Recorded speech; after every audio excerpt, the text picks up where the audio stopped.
Explained by the Billy Meier contacts. Mysteries, myths, legends, conspiracy theories, historical inaccuracies, and more. Compiled by David Chance, revised October 18, 2023. Dinosaurs extinction Cretaceous-Paleogene extinction event. Contact Report 231. About 65 million years ago, the Great Catastrophe, in which dinosaurs and many other large animals were exterminated, was an approximately 11,000-meter large world space projectile that hit the Earth. Is it really true that only this meteor was to blame for everything? Basically, yes, at least in the origin, because from this there were other bad consequences, which led to the final catastrophe. Due to the tremendous impact, enormous vibrations were caused on the whole planet, which were triggered by a chain reaction of worldwide earthquakes, as a result of which 314 large volcanoes erupted almost simultaneously within a few hours, followed by 608 further heavy eruptions in a few days. The meteor and the volcanic eruptions spewed so much dust, ash and steam, as well as poisonous gases and other substances into the atmosphere that most of the larger life on Earth suffocated or perished, whereby the solar radiation did not penetrate to the Earth's surface. These are other things that we have researched by looking back. Contact Report 238. If I have to answer your question about the dinosaur death, I must point out that this question was already answered about 15 years ago by my daughter Simya Se, who explained to you that 50% of all terrestrial life forms died out due to a worldwide climate change, which brought with it a tremendous cold. In addition to dinosaurs, climate change has also exterminated many other animal species, and of course countless species of flora. The reason for the worldwide climate change was found at that time in two enormous natural events. So on the one hand, in the fact that several gigantic meteorites crashed on the Earth, which had wandered for many millennia far away from the asteroid track of the asteroid belt through the space, whereby they more and more distanced themselves from the actual asteroid belt and finally found the track to Earth and plunged this by their impact into a gigantic catastrophe and climate change. The Earth was shaken to its foundations by the tremendous impact, which revealed the second natural event, the fact that in many places the Earth and the seabed were torn open and the magma bubbling inside the Earth opened the way to the surface. New volcanoes erupted from the Earth and from the waters, while old volcanoes began to live again, not to mention active fire mountains that suddenly spew out their lava in wild force.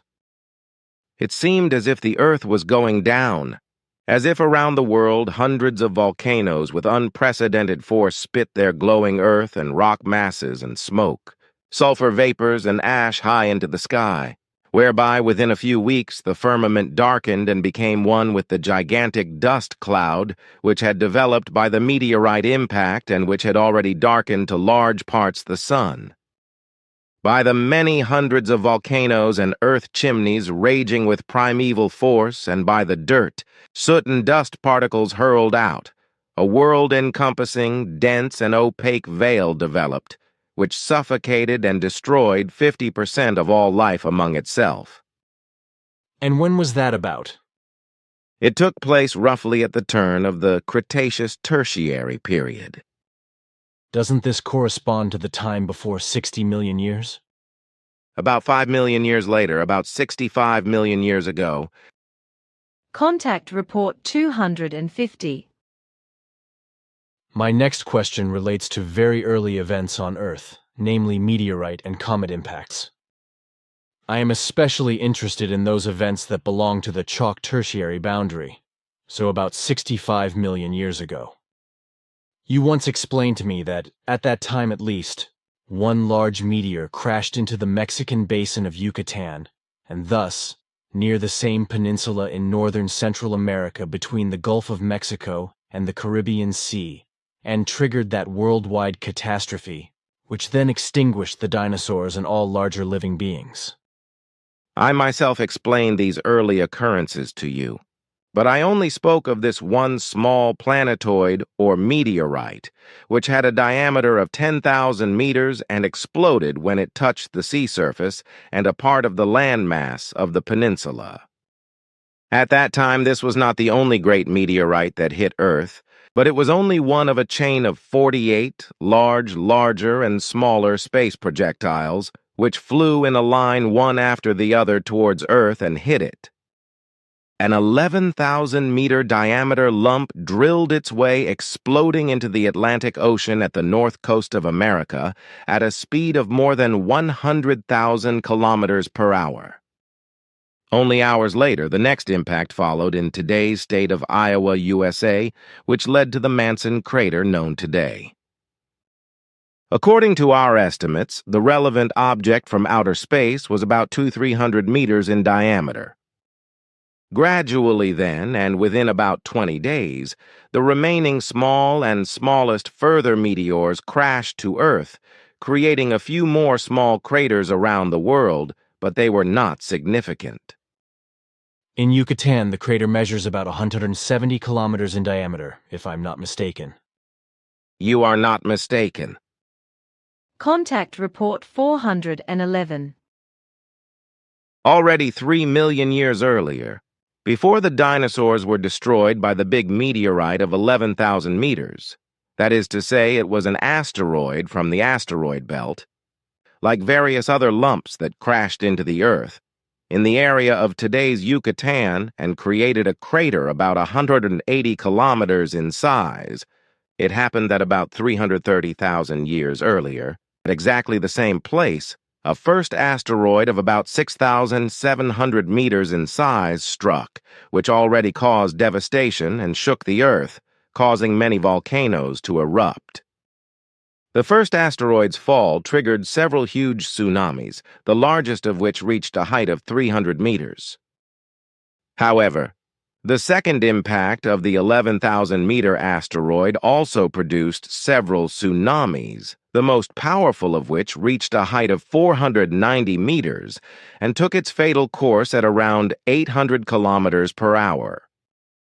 Many volcanoes around the world got into turmoil by the impacts and spewed out their glowing and fiery masses, while during both events there were also huge seaquakes and earthquakes, which partly led to big tsunamis again. The volcanic eruptions caused an enormous amount of dust, ashes, steam, and poisonous gases to enter the atmosphere and, for the most part, suffocated all major life on Earth, at least that which came under their influence. The enormous volcanic eruptions drove ash clouds into the atmosphere, so that huge areas of the Earth were no longer hit by the sun's rays, and these were laid in twilight or darkness. This led to the fact that practically all plants died, and thus the animal world was robbed of food, at least those who lived on plants. As a result, vast areas became desolate, with the waters receding, further contributing to the catastrophe. But these were actually only the last effects of the two big asteroid collapses in the Yucatan area. Besides this, there were several other space projectiles which were not harmless either.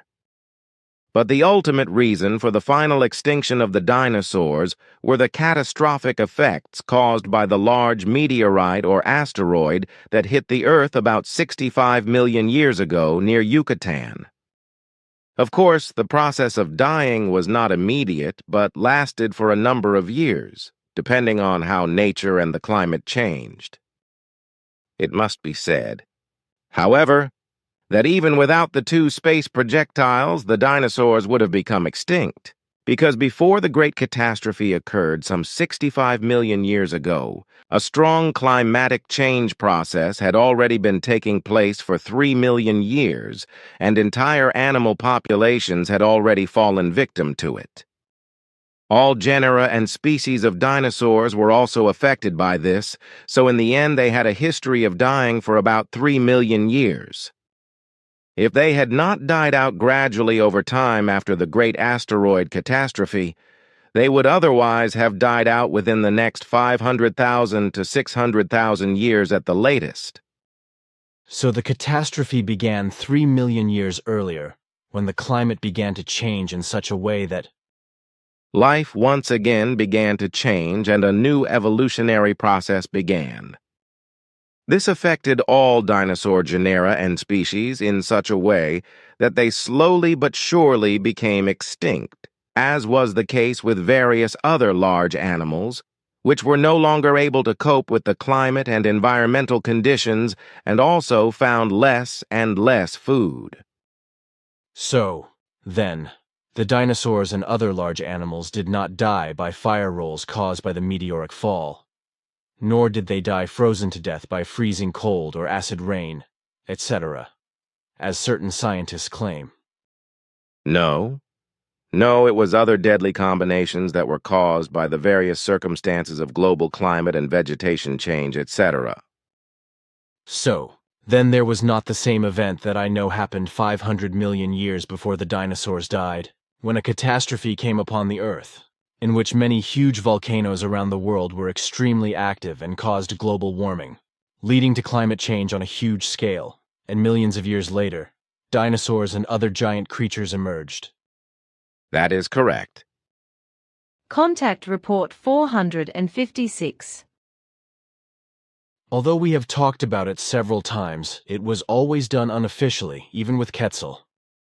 It is about the primeval volcanic eruption about 75 million years ago, by which many life forms were already exterminated, including several large species of dinosaurs, such as similar to the Tyrannosaurus, but smaller than them, but which were followed by larger creatures after the volcanic catastrophe, such as the Tyrannosaurus, and even more powerful ones.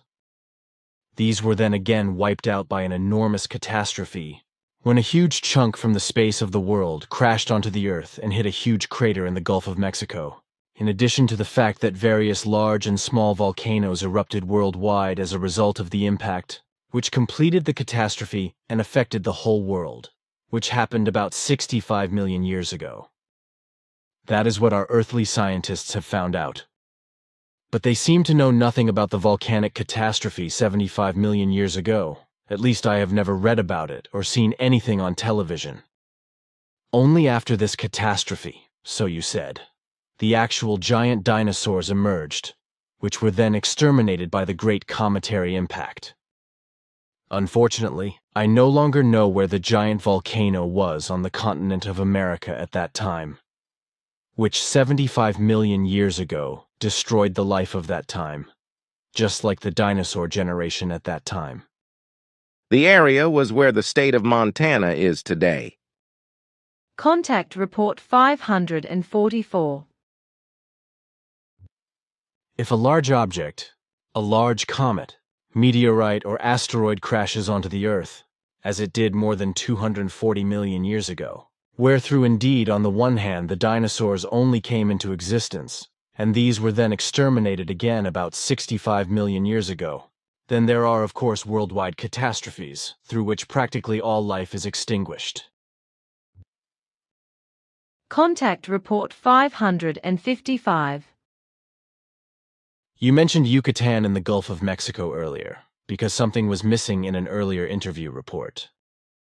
At the time, we were talking about what happened some 65-70 million years ago, when a gigantic space projectile about 10-11 kilometers in size crashed into the Gulf of Mexico and contributed to the extinction of dinosaurs and many other animals and creatures, along with huge earthquakes, volcanic eruptions, and the darkening of the Earth.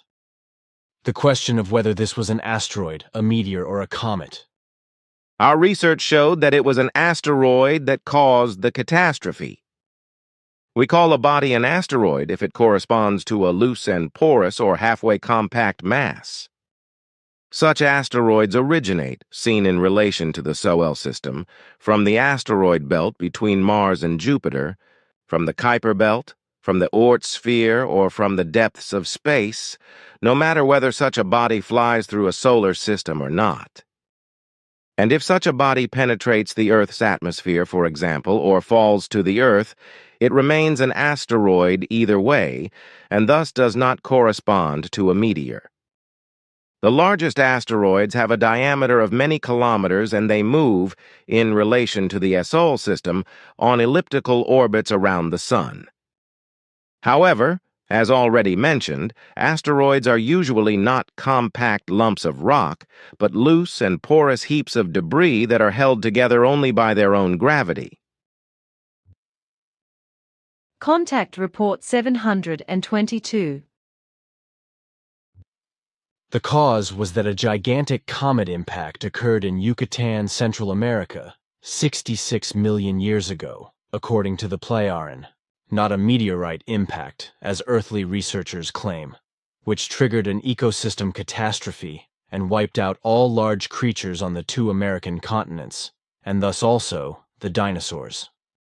However, this did not happen worldwide, because as the Plejaren records indicate, Europe, Eurasia, as well as the Near East and Asia proper, were largely spared from the catastrophe and were only affected by very few climatic impacts. Contact Report 727. 77.2 million years ago, an atmospheric fire or a tremendous atmospheric explosion occurred, as could be determined by time travel. It turned out that a porous giant meteor penetrated the Earth's shell and exploded high in the atmosphere. On the one hand, an enormous heat was generated, and much of the Earth's surface was burnt away, while on the other hand, an enormous mass of asteroid dust changed the climate worldwide and affected much life of all kinds, after which the climate changed several more times during 30.4 million years. Then, 46.8 million years ago, the entire world of life forms began to change again in the course of time, as had also been the case during the preceding period as a result of climate changes. Many early and very large life forms fell victim to this change, as some time travels back to that time and corresponding observations have shown. The great dinosaurs, for example, died out over a period of several million years, although some species continued to exist for a very long time, even in all areas of today's northern and southern Europe, down to Arabia and Africa, as well as from North to South America. Their various descendants gradually adapted to the new climatic conditions, changed, became smaller over millions of years, as did the entire vegetation, and adapted to the new climatic and ecological conditions, just like the new life forms that emerged from the changes. According to Sfath, today's chickens, for example, evolved from earlier walking dinosaurs, and from pterosaurs, as descendants of the reptile Tyrannosaurus rex. However, according to Sfath's explanations, the whole of this world-encompassing process had nothing to do with the asteroid crash about 66.4 million years ago, near what is now Mexico's Yucatan Peninsula in Central America, a small part of which was swept away. As far as I know, this is not known to geologists, who assume that the meteor only crashed into the sea. The crashed giant asteroid probably caused a giant crater of almost 200 kilometers in diameter. This is now called Chicxulub crater. But the catastrophic destruction directly resulting from the crash did not extend over the entire Earth, as false earthly geological and paleontological claims, etc., have shown for a long time.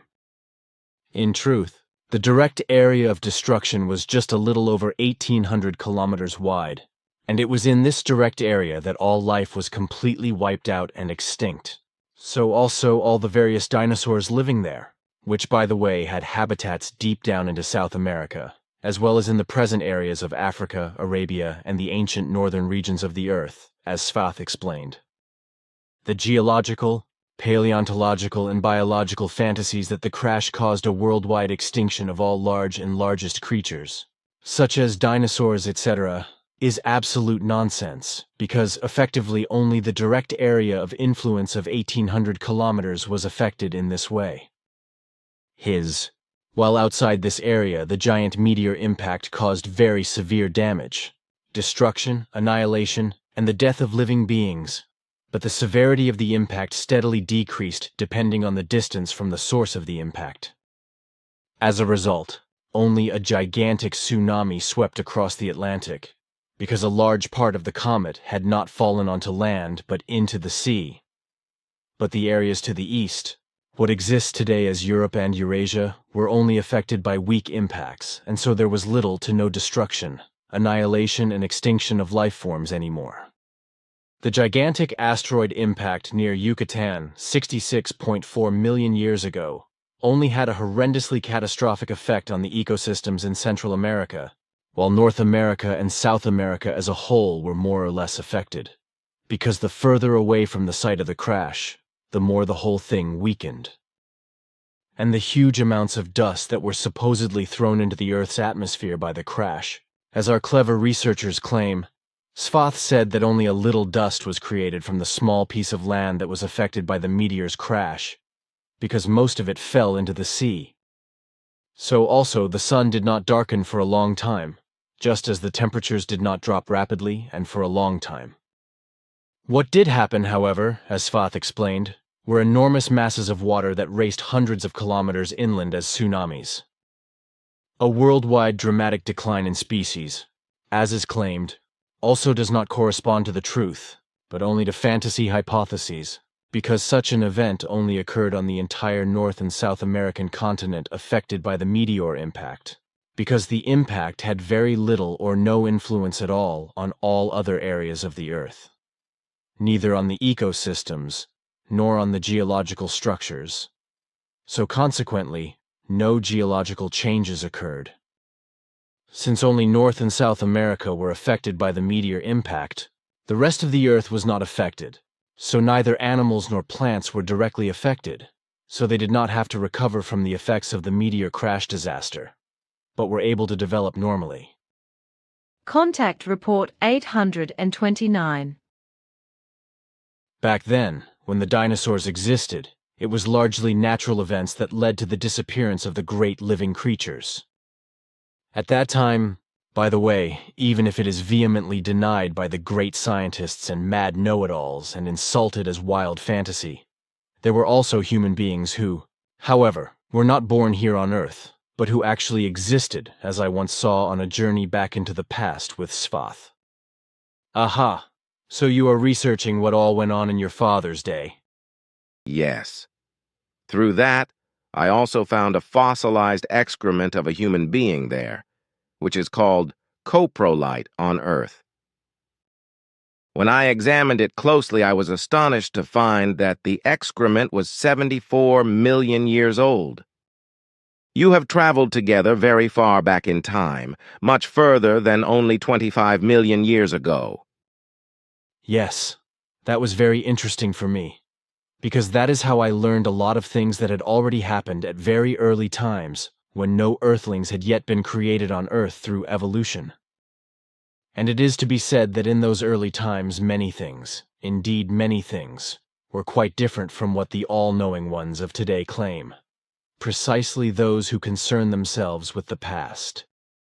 So, I think I may now speak openly and say that beings from the depths of the space of this universe visited the Earth before there were Earthlings. Since then, however, their descendants have come here again and again. Unfortunately, such beings from the vastness of the material belt also brought various bacteria and viruses to Earth, which since then have been spreading worldwide from time to time and even causing health havoc. Contact Report 833. Just as in Yucatan, an asteroid heavily studded with nickel, chromium and iron altered the all-encompassing course of life on Earth, unleashing a seismic wave 7 kilometers per second across the entire Earth and wiping out 85% of all life. Contact Report 838. Alone, what circulates in the expert world about the periods of the great species extinctions, as well as the catastrophe some 66 million years ago when the space bullet fell in Yucatan and triggered a worldwide catastrophe that killed hundreds of thousands of dinosaurs in one particular place in what is now Canada alone, is something that was different from what is generally speculatively claimed.